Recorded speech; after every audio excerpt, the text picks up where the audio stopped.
nih. Wah, kalau boleh tahu, biar lebih dekat lagi nih, sebelum ngobrol-ngobrol asik, ada baiknya kita kenalan dulu, kayak kata patah kan, tak kenal maka tak sayang. Nah, mungkin bisa perkenalan dulu dari Pak Menterinya. Terima kasih. Kenalkan ya, nama saya Taufik Aziz dari Fakultas Pertanian, Prodi Agronomi, angkatan 2017. Pengurusan BEM Kabinet Mozaik Harapan diamanahkan sebagai Menteri Politik dan Propaganda. Mungkin kawan-kawan yang lain bisa dilanjut perkenalan. Perkenalkan, nama saya Hera Amelia dari Fakultas Keguruan dan Ilmu Pendidikan, jurusan Bimbingan dan Konseling angkatan 2017. Perkenalkan, nama saya David Fernando dari Fakultas MIPA, jurusan Kimia, angkatan 2019. Di Kementerian Polpro ini sekarang menjabat sebagai Dirjen yang lebih spesifik lagi di bidang agraria gitu. Karena juga kebetulan Unsri juga sebagai koordinator pusat isu agraria di BMSI. Kebetulan saya yang jadi tanggung jawab saya sekarang. Halo, perkenalkan, nama saya Alden Daniswara, mahasiswa program studi agronomi Fakultas Pertanian Universitas Sriwijaya angkatan 2020. Di BMKM Unsri ini, di Kabinet Mozaik Harapan, khususnya di Kementerian Politik dan Propaganda, saya diamanahkan sebagai Dirjen Kajian.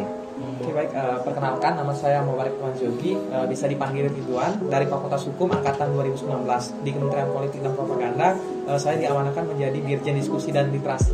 Oke, kan tadi kita udah kenalan nih bareng kakak kece di sini. Nah, kalau boleh tahu nih Kak, menurut kakak sekalian, Kementerian Polpro itu seperti apa sih? Kalau bagi saya, Kementerian Politik dan Propaganda sesuai dengan penamaannya ya, pasti kita bergerak dalam isu-isu politik dan juga dalam upaya geraknya mempropaganda kayak gitu kan, mengangkat isu yang kemudian diangkat juga yang diangkat dalam gerakan tentu tidak jauh dari isu-isu yang ada di masyarakat, isu politik maupun isu sosial yang kemudian sama-sama disusun dalam lokomotif gerakan yang ada. Jadi seperti itu. Kalau dari Polpro namanya juga politik dan propaganda, artinya kita harus responsif terhadap isu-isu yang ada ya, entah itu skala kampus, nasional, juga regional gitu. Nah, mungkin kalau lebih kenal lagi, lebih dekat lagi kenal dengan Kementerian Polpro, boleh nih Kak, kita kenalan dengan program kerjanya yang ada di Politik propaganda. Iya Kak, prokernya apa itu? Bisa langsung Pak Men. Kalau untuk proker kementerian ya secara umum tidak banyak sih, hanya ada 5 gitu kan. Pertama, mengadakan kunjungan ke beberapa fakultas dalam kunjungan untuk menjalin ataupun merekonsiliasi kembali pada kawan-kawan pergerakan yang ada di fakultas. Kemudian yang kedua ada konsolidasi Garda, karena memang Garda ini menjadi sebuah wadah yang kemudian menjadi wadah bagi para pemikir untuk menyusun gerakan-gerakan yang kemudian akan sama-sama dibangun gitu. Terus yang ketiga ada SLT. Nah, SLT ini sedang digarap ya, Sriwijaya Leadership Training. Ini upaya bagi kawan-kawan Kementerian Polpro untuk menyediakan ruang bagi mahasiswa yang lain untuk sama-sama kita belajar lah mengenai kepemimpinan. Kebetulan ada ketua pelaksanaan juga, David di sini gitu kan. Terus yang ketiga ada aspiratif dan responsif. Ini dalam upaya menanggapi isu-isu yang ada gitu. Bentuk kegiatannya disesuaikan, baik itu kemudian mengkanter lewat tulisan ataupun bentuk kantor yang lainnya kayak gitu. Dan juga yang terakhir ada ruang karya yang memang diperuntukkan bagi kawan-kawan staf di Kementerian Politik dan Propaganda. Ya, bentuk pengkaryaannya tidak kami spesifikkan apa kayak gitu. Tinggal lagi berbagai pengkaryaan yang bisa dilakukan dari kawan-kawan sesuai dengan minatnya kayak gitu kan. Kami buka ruang kayak gitu, baik itu menulis, kemudian juga membaca dan lain sebagainya. Nah, mungkin itu gambaran secara spesifik, juga nanti bisa disampaikan lah dari kawan-kawan dirjen mengenai garapan di dirjennya masing-masing. Ngomong-ngomong tentang kunjungan sama fakultas tadi ada kakak, boleh nih Kak kasih tahu mungkin selama ini udah kunjungin ke fakultas mana aja? Dalam upaya berkunjung, bersilaturahmi dan juga mendengarkan aspirasi pada 10 fakultas yang ada di Unsri sudah kami upayakan untuk dikunjungi kayak gitu. ada yang kemudian bisa kami upayakan secara offline, dan juga beberapa fakultas kami lakukan secara online kayak gitu ya. Semoga dari kunjungan tersebut tidak mengurangi atensi ya dari kawan-kawan sekalian yang dikunjungi. Banyak sekali kemudian aspirasi-aspirasi ataupun bentuk gerakan-gerakan yang memang dibangun dari kawan-kawan fakultas kayak gitu. Banyak hal yang kemudian bisa diselaraskan, tetapi untuk masalah gerakan kesepakatannya sudah dibentuk di dalam Aliansi Garuda Sriwijaya, disusun dalam sebuah renstra. Mungkin dari Mbak Hera dari menambahkan Ya, untuk pelaksanaan dari kunjungan fakultas sudah 10 fakultas yang ada di Universitas Sriwijaya berkunjung ke BEM fakultasnya ya, terkhususnya dari Dinas Kajian dan Strategi.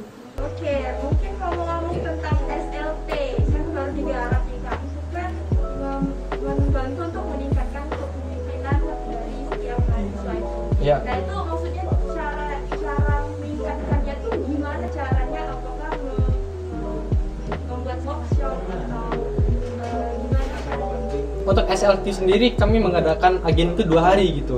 Yang hari pertama untuk seluruh BEM se-Indonesia, yang hari kedua tuh untuk terkhususkan untuk anggota Kastrat se-BEM Unsri gitu. Nah, jadi rangkaiannya ini bakal mengundang pemateri-pemateri yang sudah kelas atas seperti Gubernur Sumsel Pak Herman Deru atau Ketua DPRD Sumatera Selatan itu Bu Anita, dan rencananya juga kami bakal mengundang duta besar Australia atau Slovenia gitu. Tapi itu masih kami komunikasikan lagi ke orang-orang tersebut. Nah, atau kita sebagai jalan terakhir kita bakal mengundang orang-orang yang sangat berpengaruh di perpolitikan Indonesia seperti Haris Azhar atau Rocky Gerung. Nanti itu bakal kami konsepkan lagi siapa aja pematerinya. Tentunya hal itu bakal membuat acara ini sangat meriah lah untuk se-Indonesia terutama. Pastinya selama di Kementerian Kultur ini ada tuh hal-hal menarik mereka sekalian, apalagi kalau turun aksi. Boleh Pak kasih tahu pengalaman itu tuh gimana? mengenai aksi ya. Kalau kita dari maba itu kan sering menyanyikan berjuta kali turun aksi. Mungkin selama hampir 4 tahun lebih kuliah belum sampai sih sebenarnya berjuta kali turun aksi. Cuman beberapa kali ya kawan-kawan sekalian. Cuman banyak momen-momen menarik yang kemudian terjadi ya. Lebih tepatnya kepada aksi-aksi yang sifatnya konfrontatif seperti aksi demonstrasi kayak gitu. Ya banyak hal yang bisa didapati kayak gitu kan dari awal maba sampai sekarang dari berbagai aksi yang dijalani. Kisah-kisah menarik yang pasti berhubungan dengan pihak-pihak aparat kayak gitu kan. Kemudian juga banyak hal lah yang kemudian dirasakan, baik itu yang sifatnya ancaman kayak gitu kan, diintimidasi dan lain sebagainya. Tapi itu menjadi sebuah pelajaran yang menarik sebenarnya untuk membentuk karakter diri kita agar lebih menjiwai dan juga berani dalam bergerak. Kemudian juga beberapa kali ya dipanggil oleh dosen kayak gitu kan karena mengikuti aksi demonstrasi dan lain sebagainya. Tapi yang menarik dari hal-hal itu sebenarnya nggak malah menjadikan diri saya berhenti dengan keadaan seperti itu, tetapi malah menjadi sebuah ajang bagi diri kita untuk lebih berkembang pun dengan kondisi-kondisi lain ya. Karena beberapa kali aksi diintervensi oleh beberapa polisi, kemudian juga di lapangan beberapa kali juga sih hampir mendapat tindak represif dan lain sebagainya. Yang menarik juga ketika pengangkatan isu konflik agraria PTPN 7 Cinta-Manis, karena ini sebuah perjalanan yang panjang, kita langsung terjun ke masyarakat, tengah malam, subuh kami ke sana kayak gitu kan, yang jaraknya hampir 2 jam perjalanan. Ya banyak kisah menarik yang kemudian dirasakan. Ternyata perjuangan masyarakat ya lebih dari itu kayak gitu, lebih dari itu. Ancamannya pun ya lebih berat lah dari yang kemudian dirasakan dari kawan-kawan mahasiswa. Terus juga kalau sebenarnya mendapat tawaran ya banyak juga sebenarnya tawaran-tawaran yang sifatnya pragmatis kayak gitu. Tinggal lagi bagaimana cara kita menyikapi. Bahkan dalam mengawal isu karantina RUU tanaman dan tumbuhan pada saat itu dari BEM-BEM pertanian yang ada di Indonesia ya secara mendadak diundang ke Kementerian Pertanian dan lain sebagainya. Banyak hal-hal yang kemudian upaya untuk melemahkan gerakan. Tinggal lagi bagaimana dari kita untuk terus konsisten menyuarakan kebenaran ataupun menyuarakan aspirasi dari masyarakat. Yang lebih menarik lagi sebenarnya baru beberapa bulan ini sih saya berkomunikasi dengan orang tua bahwasannya selama di kampus ini sering ikut aksi demonstrasi gitu, dan itu menjadi sebuah pengalaman yang menarik sih. Orang tua pun terkejut dengan hal itu. Mungkin itu yang saya alami. Oke, ngomong-ngomong tentang isu-isu di dalam Unsri ini kan ada tuh tentang penurunan UKT, nah kan ada. Terus bagaimana sih sikap atau rasa-rasa kampus kalian ngecamp di depan rektor? Seru ya. Itu pengalaman paling enak gitu. Oh ya. Menikmati UKT secara langsung kan. Menikmati wifi dari rektorat gitu kan, kipas angin rektorat, distrik rektorat kan. Kapan lagi kita merasakan UKT yang kita bayar itu secara langsung kan. Sedangkan kita udah 3 semester ini online tapi tidak merasakan UKT tersebut gitu. Pengalaman aksi dari aku pribadi, nah seperti yang Kak Topik sampaikan di akhir tadi, sebelumnya kalau saya aksi itu izin ke orang tua. Pasti izin ke orang tua karena berangkat dari rumah. Pasti diizini oleh orang tua. Orang tua yang bertanya mengangkat isu apa yang muncul itu kan. Oh ya silakan nak, boleh. Dimodali malahan. Dimodali. Dikasih uang makan, uang apa, kalau mau nginep silakan. Nah itu sih. Seru tuh. Terlebih kan sekarang di Kementerian Politik dan Propaganda ini Alden diamanahkan di Dirjen Kajian. Jadi mana Dirjen Kajian ini yang menaungi isu-isu yang muncul ke masyarakat itu sebelum diangkat atau dilakukannya audiensi ataupun aksi turun ke jalan itu dibuat kajian. Jadi kita sebagai mahasiswa untuk membicarakan isu-isu yang muncul ke masyarakat itu tidak hanya sekedar orasi atau omongan belaka, tapi kita dilandasi sebuah kajian, modul kajian yang berisinya dilandaskan dengan hukum gitu. Begitu sih menurut Alden pengalaman tentang aksi atau yang dikenal di masyarakat itu dengan demo. Terkait hal yang menarik ya, kalau pengalaman aku ya pribadi gitu ya, ini baru aja terjadi gitu ya waktu kemarin demo di rektorat gitu ya. Aku itu lupa, biasanya kan ini kurang baik sih sebenarnya gitu ya. Snap WA itu kan biasanya sering dikecualikan gitu ya, apalagi hal yang sensitif. Aku tuh lupa mengecualikan ke adik aku kan. Jadi langsung gitu ya. Di pos sore langsung ditelepon ibu gitu kan, karena paginya aku nggak bilang kan ada aksi gitu kan. Ya kemarin juga pas kemarin juga kan aku nggak ingat untuk meng-hide snap WA tersebut gitu ya. Yaudah palingan dinasihati aja lah gitu kan, karena kan orang tua di Linggau, aku di sini gitu kan. Takutnya ada apa-apa, wajar lah orang tua gitu ya. Cuma kan kita ya mengikuti dengan baik bela gitu kan.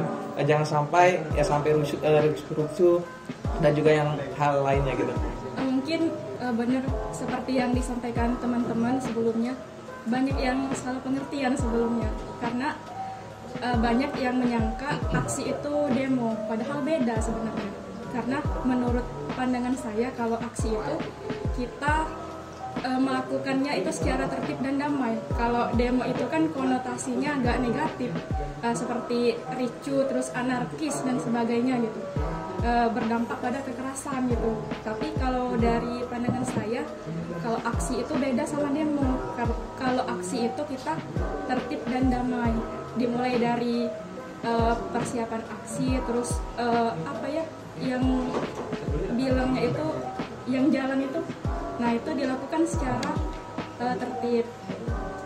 Jadi kalau ada pihak-pihak yang bilang ini aksinya anarkis dan sebagainya, itu bukan dari Polpro gitu. Jadi agak beda, oknum yang berbeda seperti itu. Tapi kalau untuk pengalaman yang menarik, yang seru, sudah pastinya kalau dari saya sendiri ikut aksi itu dari zamannya maba, mahasiswa baru. Jadi ketika ada panggilan aksi, langsung tanpa izin ke orang tua dulu, langsung ikut aksi itu. Pasti dari orang tua itu sudah pasti ngizinin gitu.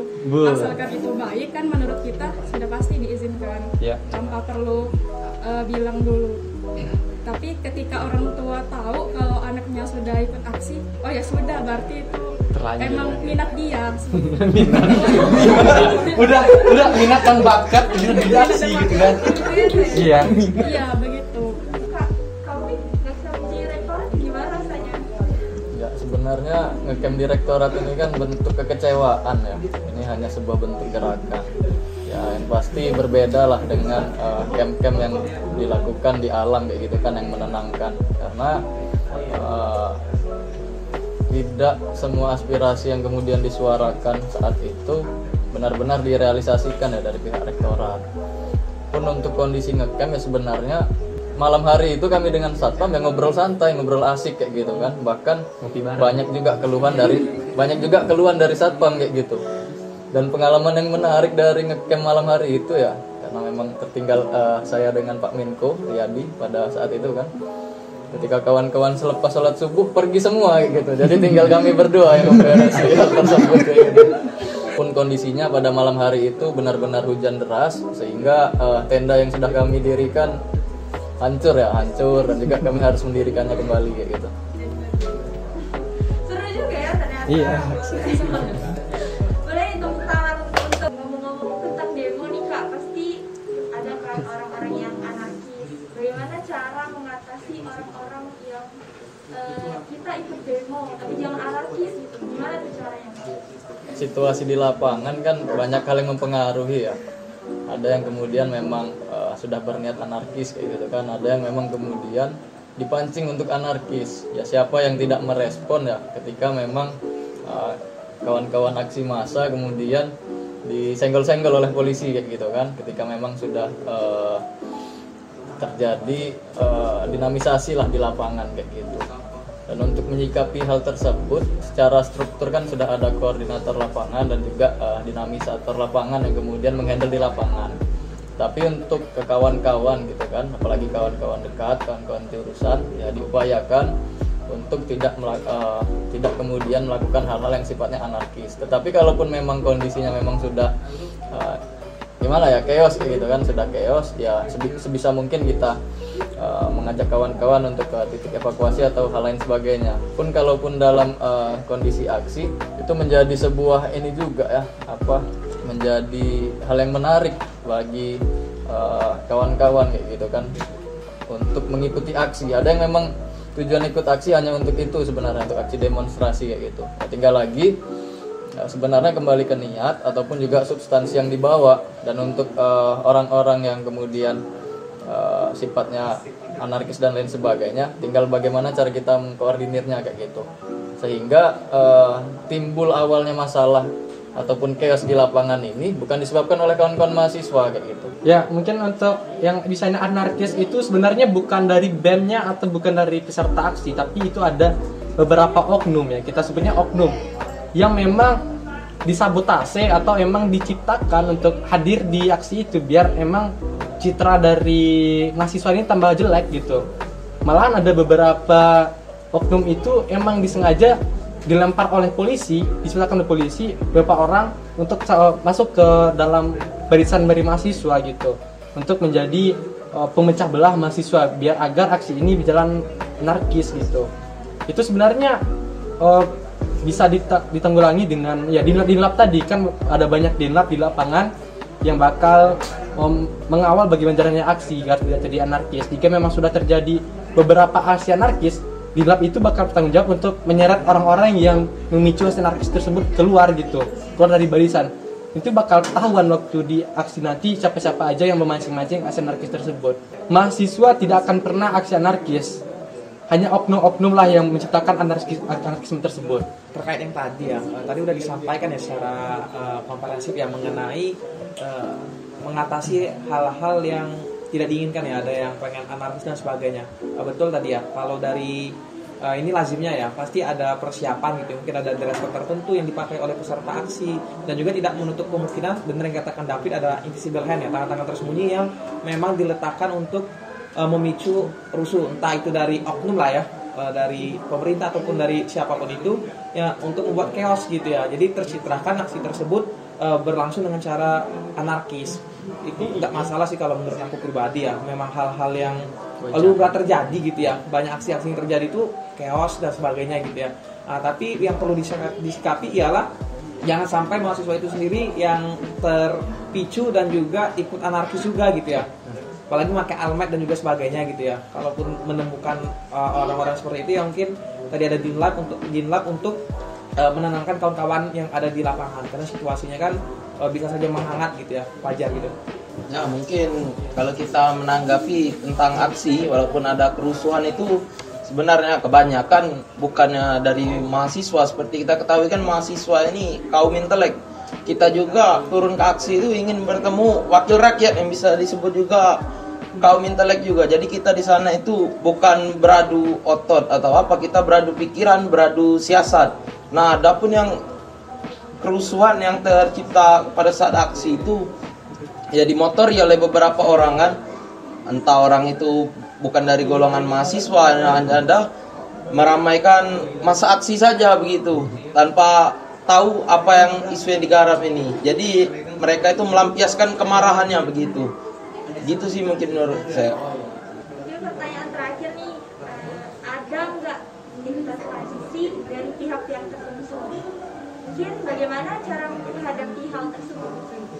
Intervensi ataupun upaya-upaya intimidasi banyak sih yang kemudian didapati, baik itu dari dosen ya, yang kemudian tidak sepakat ya dengan hal-hal yang sifatnya aksi demonstrasi gitu kan, terus juga dari kepolisian yang berupaya untuk agar aksi tersebut tidak terjalan kayak gitu kan, baik itu lewat chat maupun lewat langsung lah. Kemudian juga intervensi lain lah di media sosial lebih tepatnya kayak gitu kan. Itu intervensi yang kemudian pernah saya dapati ya, dan cara menanggapinya kalaupun memang yang kita suarakan, kita aspirasikan adalah kebenaran, dan juga cara yang kita mainkan adalah cara-cara yang baik, dan juga dijamin kebebasan bersuara dijamin oleh undang-undang gitu kan, ataupun hal-hal lainnya. Ya, kenapa kita mesti takut dengan ancaman-ancaman itu kayak gitu, kalaupun memang kita masih berdiri di jalan kebenaran. Mungkin itu sih cara menanggapi, ditanggapilah dengan ketenangan kayak gitu kan, komunikasi dengan kawan-kawan yang lain, mungkin seperti itu. Terkait intervensi ya, aku sejauh ini ya belum merasakan intervensi secara langsung ya, entah itu dari pihak kampus ataupun dari pihak luar gitu ya. Jadi aku nggak bisa menggambarkan. Cuman kalaupun ditanyakan apakah ada, beberapa teman ada sih yang mengalami intervensi gitu ya, sampai dihubungi dosen dan juga sebagainya. Kalau sejauh ini masih belum dapat intervensi. Mungkin bisa request Ridwan. Ya nanti kita request ya Pak Rektor langsung telepon Ridwan ya. Waduh, jangan-jangan. Ridwan, kamu besok tidak usah masuk kuliah ya, kamu sudah tamat. Mungkin Arden ya, yang katanya kemarin itu akademiknya dinonaktifkan deh. Bisa disampaikan deh yang kemarin ini. Atau belum bayar UKT. Oh ya, kemarin itu alhamdulillahnya kan Kak Ridwan begitu ngomong ada beberapa mahasiswa yang akademiknya diancam atau diintimidasi, itu akun simaknya Kak ya nggak bisa diakses begitu. Spontan langsung buka akun simak Unsri, ternyata masih bisa diakses dan udah bayar UKT kemarin. Sebelum penutup nih, kan kita tadi udah kenalan mengenai itu, gimana Polpro, kalau menarik yang ada di Polpro. Nah, sekarang bagaimana pesan dan kesan untuk seluruh mahasiswa Unsri maupun di luar? Baik, pesan dan kesan ya untuk kawan-kawan gitu ya, terkhusus kepada mahasiswa ya, mahasiswa Universitas Sriwijaya angkatan ya 2019, 2020 dan juga mahasiswa 2021 pun, ketika kawan-kawan ya mencermati ataupun melihat ataupun menggambarkan bahwasanya Kementerian Polpro sama seperti yang aku sampaikan tadi di awal, terkesan serius dan juga ya yang gabung ini orang-orang yang kritis dan sebagainya. Aku percaya kok kami juga belajar gitu ya kawan-kawan, ketika pun pengen bergabung di Kementerian Polpro di BMKM Unsri, silakan kita bisa belajar bareng dan juga mengeksplor kemampuan kawan-kawan. Entah itu kawan-kawan bisa desain, di Polpro juga butuh orang-orang seperti itu, nggak hanya sekedar orang yang kritis saja gitu ya, karena ini merupakan langkah bersama, nggak bisa kita hanya terdiri dari satu orang atau satu kelompok. Terima kasih.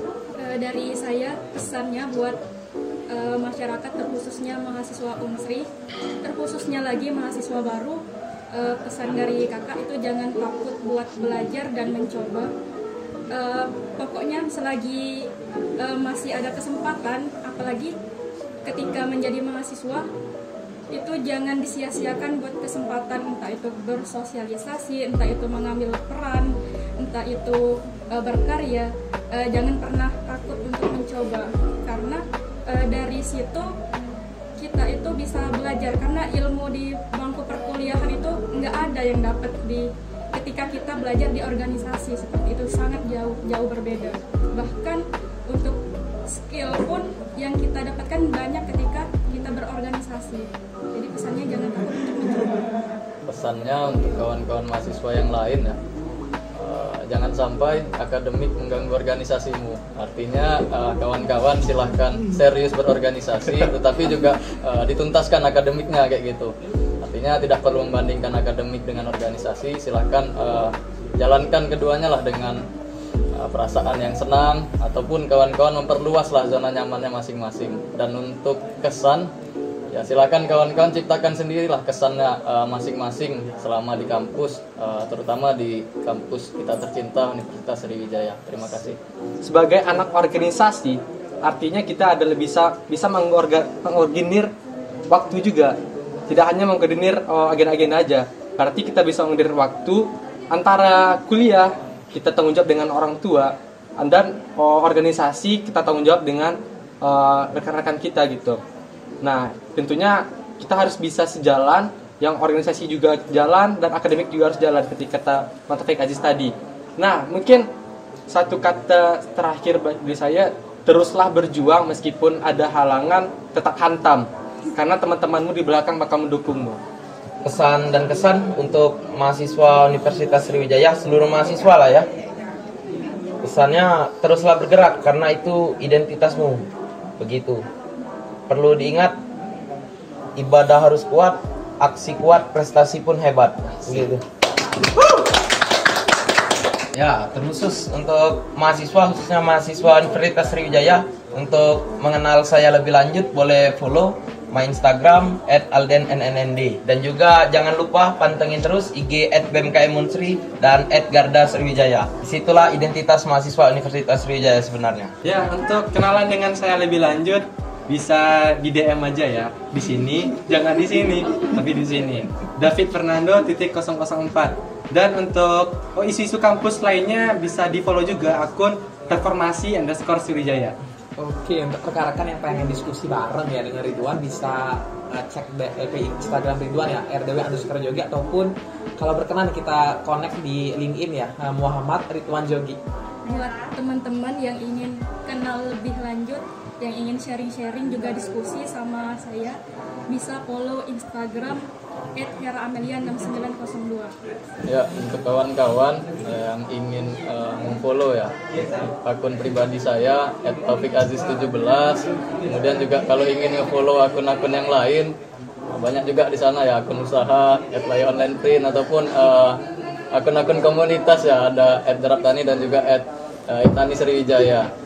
Juga terima kasih banyak kepada rekan-rekan sekalian ya, rekan-rekan Kementerian Kominfo yang telah menyelenggarakan agenda ngobrol pada hari ini. Ya, semoga ada hikmah yang bisa diambil lah dari obrolan hari ini. Mungkin itu, terima kasih banyak kepada kawan-kawan sekalian. Semoga apa yang kita semai pada hari ini bisa kita tuai manfaatnya di kemudian hari. Terima kasih banyak kepada kawan-kawan sekalian. Mohon maaf atas segala salah kata dari kami, Kementerian Politik dan Propaganda. Mungkin bisa jargon dulu ya kita untuk mengakhiri agenda diskusi pada siang hari ini.